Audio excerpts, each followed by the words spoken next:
This poor kid, every time you go to the dentist, it's painful procedures. Her teeth are overlapping. They're coming in through her gums. We're getting extractions done.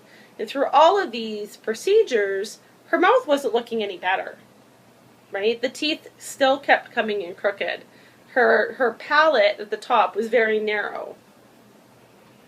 And at no point in this journey with these orthodontists did they talk about her palate being narrow, right? They didn't talk about how it could be wider. They just said, let's just keep taking out teeth. So we go to the orthodontist. They give us a plan for what they were going to do for her orthodontics.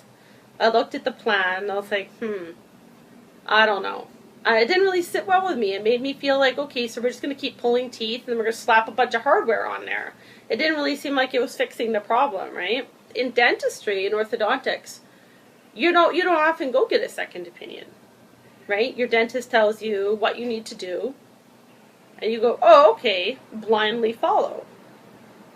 And so when we saw Dr. Yu, she immediately was really, really concerned about Juliana's jawline and her breathing passageways. She discovered that Juliana's jaw clicks. She said that, the upper and lower palates don't match.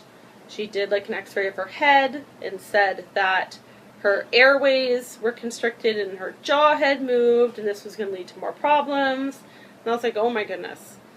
So all the orthodontics and dentistry we had done up to this point had actually changed the shape of Juliana's head and changed the shape of her jaw. I made her jaw move, which had caused other problems.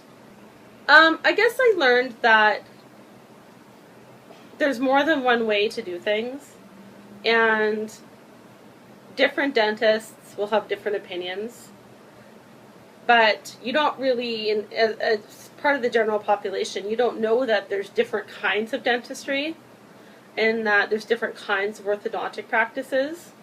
It kind of feels like there's only one way to do things and they don't give you a range of treatment options.